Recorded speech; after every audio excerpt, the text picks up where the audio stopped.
This is Ben Whittaker, one of British boxing's most exciting prospects. A 9-0 record, a style born from flash and showmanship. The current generation's very own Naseem Hamed, known for his slick head movement, sharp counters, part of the show business, and viral showboating. Can he follow it up? He looked for it again there, but he managed to drop the elbow on it great. He quickly became one of boxing's biggest names and an online sensation, gaining millions of followers. But in a sport where perception is everything, how did someone seemingly destined to become a global superstar almost lose everything, having his hype train completely derailed, becoming one of the most ridiculed and mocked athletes in the entire sport, all from a fight he didn't even lose?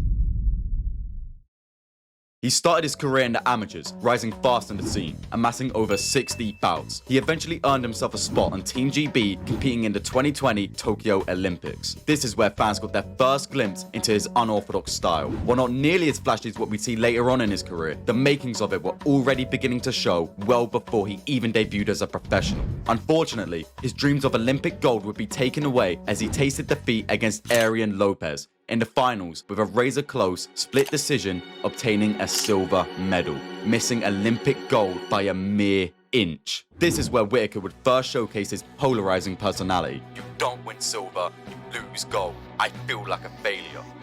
Refusing to wear the medal on the podium, dividing fans. But his sheer raw display of emotion resonated with many, highlighting the intense dedication required at the elite level. He promised this loss wouldn't be the end of him, assuring his return. And just 2 years later, in 2022, he would burst onto the professional scene, signing with Boxer and training under Tyson Fury's coach, Sugar Hill Stewart. From the start, he was already making a name for himself, lighting up arenas with his swagger. Even before entering the ring, he'd show his larger-than-life character with his theatrical ring walks and his unique fight kits. In the ring, he was just as entertaining. Fast, exciting combinations, outrageous taunts mid-fights, and a hands-down, in-your-face style. All of this just a standard for him. Whittaker was electric, and he wasn't just making waves in boxing. He was exploding across social media, making a real name for himself, making a clear statement that he was the next big star for British boxing.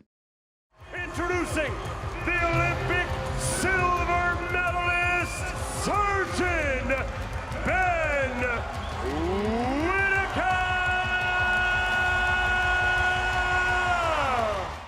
With a light heavyweight frame at 6'3" with a 75-inch reach, Ben is tall for the division, using his height and long range to his advantage. Offensively, he's sharp and fast, often keeping his hands low, in particular his lead hand, resulting in a lazy, Billy Shell-esque stance, most likely in an effort to remain relaxed and unpredictable. He likes to start quick and establish himself as the aggressor, maintaining the range and distance with jabs. Oftentimes, he likes to be calculated with the timing of his left hand, opting to use it as a probe more often than not, framing and touching the head before changing level with sharp straights to the body. This change in rhythm and tempo is essential. Slower, unassuming punches to lull his opponents into a false sense of security before striking with precise attacks are a hallmark of his style. Using feints to distract his opponents allows him to work his way into range before exploding into laser right hands. With Dan Aziz last year, he shows incredible dexterity in his ability to throw double shots off the same hand while still maintaining his balance. about 500 shots already. Look at the shot down with the right hand, the glove touchdown there for Willing, so that will be counted as a knockdown. A clear personal favourite punch of Ben is his lethal left hook to the body, often used to end his combinations, having put Khalid Gradier down with one in the second round of their fight. And the swagger and the brand and all that type of thing. I do think. Beautiful body shot there from Whittaker. While offensively, Ben likes to move forward and remain on the front foot, his counters are developed also. In particular, his pullback straight right.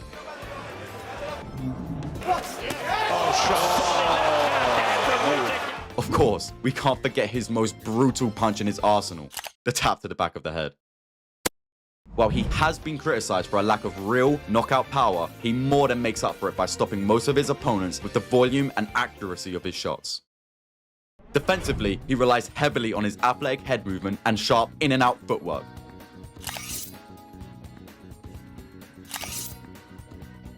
Opting to almost never use his hands to parry or guard. In fact, his hands are down almost all the time. His offbeat rhythm and weight management are keys to his defensive scheme, often waiting and baiting in certain positions before using pullbacks, pivots, and slips.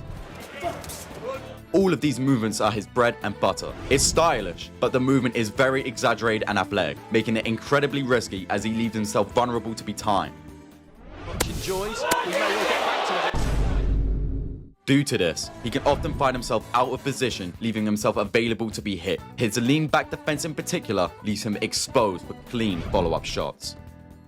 But ultimately, while his ability is decently layered and unpredictable, it's certainly his showboating that has really given him his notoriety, drawing the attention of the fans. I just think I'm a true wind-up merchant, if I'm honest.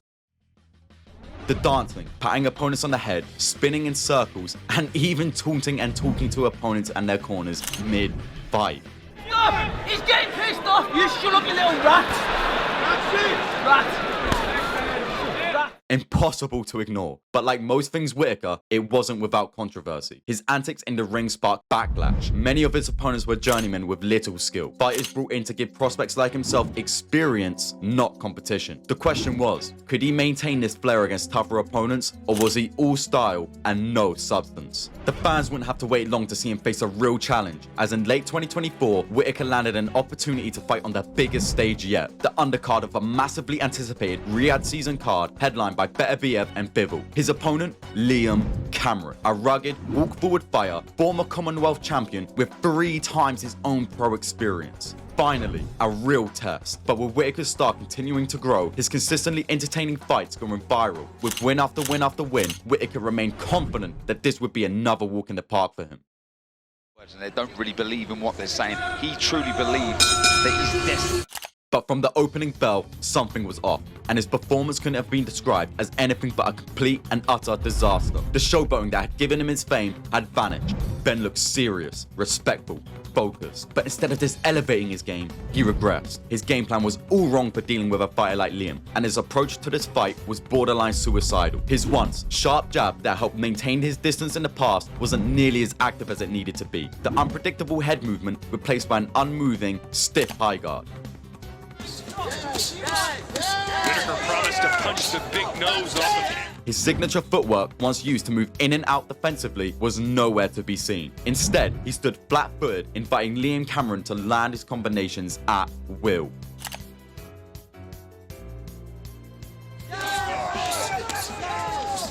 Where's the movement, guys? From Whittaker. With Whittaker absorbing all of his pressure. Liam Cameron, while not having a particularly elite or diverse skill set, stuck to the textbook fundamentals incredibly well. An exceptionally well-disciplined high guard allowed him to walk Ben down, blocking most of Ben's shots off the gloves and forearms, Punches also from Cameron. draining the gas tank of Whittaker early. Liam's head movement, while defensively isn't comparable to Ben's, had the ability to slip his head off the center line as he was throwing his own shot, often slipping counters that came his way.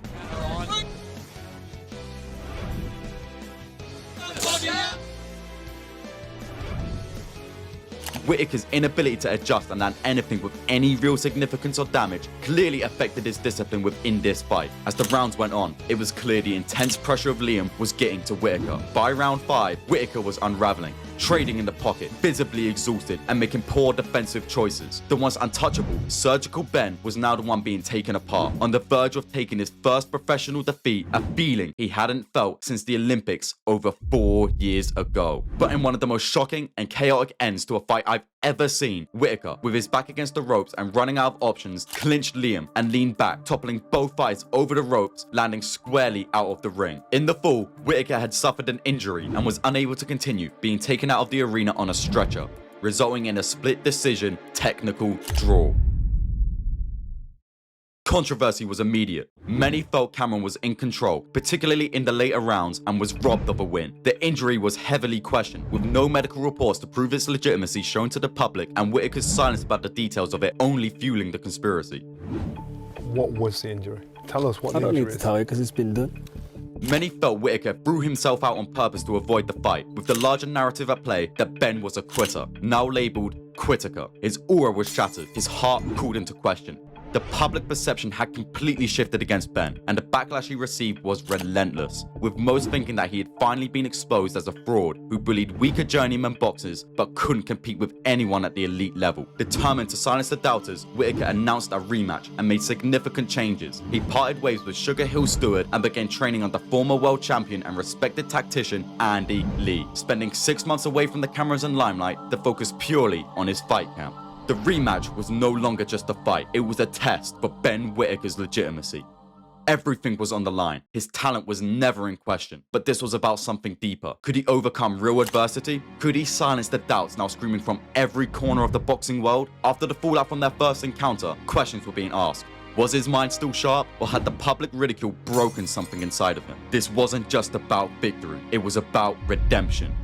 Years of sacrifice, Olympic heartbreak, and a meteoric rise to stardom had led to this one defining night. The lights were brighter, the stakes higher, and the margin for error non-existent. If he failed to adapt, if he cracked under the pressure, he wouldn't just lose the fight, he'd lose everything he'd built. Was this his moment of redemption, or would he be crushed under the weight of his own reputation? All questions answered, every doubt silenced. Gone was the flashy arrogance, replaced by a new, patient and disciplined look that showed that Whittaker had made some real adjustments. He was much busier with his lead hand this time around, maintaining proper distance, being careful to not let Liam Cameron march into range. No longer wasting energy hitting gloves, but punishing the openings of the high guard with straights to the body and shots around the side of the head.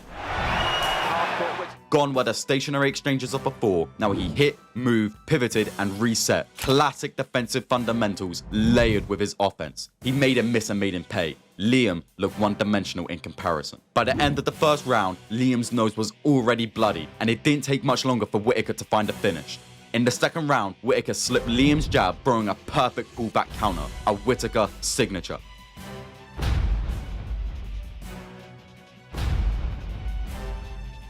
Landing perfectly, staggering Liam, with Whittaker finishing him off with a vicious barrage of punches, winning by a TKO, being the first person to ever stop Liam, showcasing his stopping power against a real, legitimate opponent. This victory was more than just a win, it was a statement. Whittaker returned a tactically sharper, more composed fighter, and with a devastating early stoppage, he didn't just beat Liam Cameron, he restored his tarnished reputation. The emotion that was bottled up throughout the build-up erupted in a raw, unfiltered celebration. To the other side of the ring, sticks his head through the ropes. That's Grant and Pierce there. That's his core. That's classless. While some criticised it as classless, it was clear it was a release of the immense pressure he'd been carrying for months. Obviously, you celebrated in their face. I have to ask you that. Listen, you had everybody boo me, man. They portray me as a bad guy.